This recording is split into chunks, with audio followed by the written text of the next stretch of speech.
د پښتو ادبي فورم پېښور پښتونخوا د سیوري لاندې په ورځپاڼه وحدت کې د سید جاوید اقبال ګیلاني د حاکو کتاب لفظونو کې عکسونه د مخکتنې دستوره وشوه. د فورم له طرفه د صوابۍ د سیمې په اولنی د حاکو کتاب چاپ کولو په اعتراف کې د سید جاوید اقبال ګیلاني ته ایوارډ هم ورکړو او د فورم ملګرو ورته پګړۍ په سر کا. یاد دی وی چې دا په صوابۍ ضلع کې اولنی کتاب دی د حاکو چې چاپ شو. د سید جاوید اقبال ګیلاني په کتاب ډاکټر داود جان مومند او ذاکر یوسفزئی خپل تفصیلی مقاله هم موروله. دغه سید الامین احسن، ډاکټر محمد اقبال، سید یاسر علي شاه باچا، فضل مومند، عابد غازی، سلطان ټکر، ساجد ټکر او اطلس ګل او نیمروز خیز خپل لیکل شوی نظمونه هم مورول. د ذکر شوو نه علاوه ګڼ شمیر د قلم خاوندانو په دې پروګرام کې شرکت وکړو. راځي نور تفصیل ګورو په دې رپورت کې.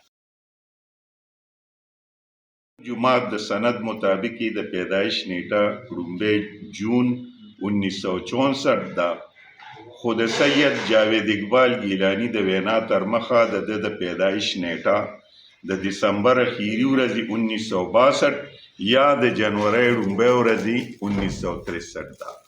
پرایمري تعلیم یې هم د خپل کلي په سکول کې ترسره کړی دی. لسم جمعات د ګورنر په دغه حواله به زه د باچا صاحب باره کې دومره ووایم چې د 20 کالو کار دی 2 کاله کې وکړو، د 20 کالو کار دی 2 کاله کې وکړو، دا ځکه خو لیکل دی د لوستلو سره سم دي. د باچا صاحب د دغه ادبي زیار لفظونو کې عکسونه د مخ نه هم نن د پښتو ادبي فورم په ادب کده کې چې موږ ته ادبي شادي حال وایو پلو پورته کیږي او د ښکلا معیار د ادب مینانو ته په ډاګه کولی شي. صاحب د پښتو خاکو مجموعه ده چې 19 خاکي لري او شل کېدل یې لا پاتې دي. ښاغلي ګل محمد بیتاب صاحب پرې یوه تفصیلي لیکنه کړې ده چې دا کتاب یې په صوابۍ کې شایع کېدونکي ړومبی د خاکو کتاب ګڼلی دی. اگر که مخکې له صوابۍ نه موږ ته د ګڼو لیکنو خاکې موږ اورېدلي هم دي او لوستې مو هم دي، خو په کتابي شکل کې نه دي راغلي. بیتاب صاحب یې په اسلوب، فن او ادبي ژوند اجمالي او تفصیلي خبرې کړي دي. د پښتو ادبي فورم دا طرف نه چې کوم دی زه باچا صاحب ته ډېره زیاته مبارکي ورکوم او اصل کې حقیقي خو په صوابۍ کې به ډېرو خلکو لیکلي وي، ډېرې زیاتې به یې لیکلي وي، خو دا ځانګړي مقام او دا دونه خوشحالي چې په میلاویږي دا صرف په دې ټکي باندې چې دې پې وړاندې شو او د 4 کالو غالبا د دوی د لیک رفتار و چې هغه دې صوابۍ غټ غټ رایټران کراس کړ او دوی ته دا اعزاز حاصل شو چې دوی لومړنی حاکي ولیکلې. نو زه باچا صاحب ته چې کوم دی ډېره مبارکي ورکوم او کتاب مې کتلی نه حاکي چونکې زما خوښې دي او انشاءالله زمونږ هم خواهش شته که نور نثر چاپ کوو که نه خو داسې لس 15 حاکي به انشاءالله دغه کوو او هغه چاپ کوو. بس باچا صاحب ته چې کوم دی ډېره مبارکباد ورکوم. مهرباني.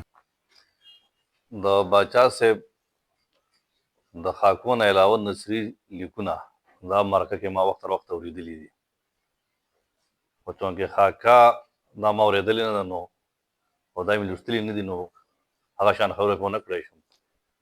خو د باچا صاحب په شخصیت کې یو څو کمالونه دي. یو لوی کمال دا دی چې د عمر په هغه دور کې چې انسان فکري او ذهني لحاظ سره ستړی شي بلکې مړی شي او په دغه وخت کې د تخلیق جوهر هغه رازرغونی شو نو دې نه د دوی د اندروني طهارت، سیادت، پاکۍ، لطافت اندازه کیږي. ځکه چې دا عمر داسې دی چې ته پاک پاتې نه شي او ستا کردار مقدم او مستحکم او منظم نه وي نو ستا خیالات به منتشري تا باندې الله تعالی دا رحم کوي نه چې تا نه په آخره کې دا خیر کار والي. باچا صاحب په ډېرو حوالو زه خپل محسن ګڼم. نو د محسن او هغه هم لکه مطلب زموږ غوندې د خلکو بلکې یو مرید به ځان ته ووایم زه به څه ووایم، خو باچا صاحب 3 د دوی اړخونه زما ډېر زیات خوښ دي. یو زورور سړی دی، یو نر سړی دی او یو څنګه چې باچا صاحب ووایي نو حقیقت دا دی چې د سخاوت په دې ختمه ده. لکه کم ځای کې چې هم دې موږ لیدلی دی نو بد ګڼي چې یو سړی د ده نه مخکې شي. نو دا د دوی خصوصیت ډېر داسې نایاب غوندې دی. بل زورور خو دوره دی چې لکه زه خو د اکبر باچا د لټانو نه داسې بدنام شوی وم، که زه هغې وخت کې هم نو لکه کیدی شي د دوی چا نوم هم نه و اخیستی. خو لکه د باچا صاحب دا کمال دی چې زما د بیا بیا کوتاهو باوجود دا سړی ما لکه نه آخ کوي.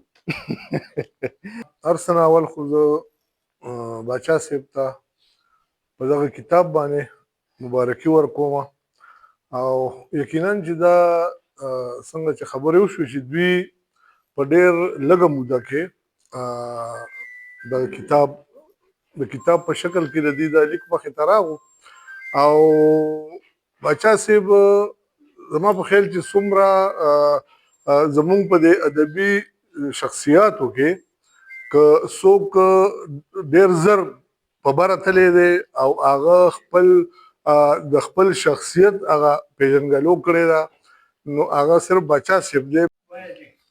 بسم الله الرحمن الرحیم. ټولو ملګرو ته سلامونه او احترامات. اول باچا صاحب ته په کتاب باندې ډېره مبارکي. الله دې ولا نور وس ورکړي چې دا تګ جاري وساتي. باچا صاحب لکه چې زمانې په شا پیر خوړلی وي او یو بوډا له خدای بوډا ځوان شوی وي او خدای ولا اولاد ورکړی وي نو په سپین سر او بیا هغې اولاد له بیتا صاحب بوټي ورکړي او ذاکر والا اذان کړی غوږو کې او ساجد ټکر چې کله د جړلي بیا اللهو باندې وده کړی.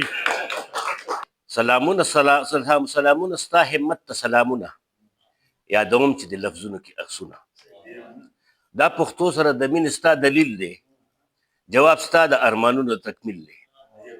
اول تا مها فنکار ښکلی تصویر کړو، ورپسې د ټیکهدار لفظ کې اسیر کړو. یو سړی و چا مټاک تا مزناک کړو، دریم ډاکټر دې هم په پاک لفظونو پاک کړو.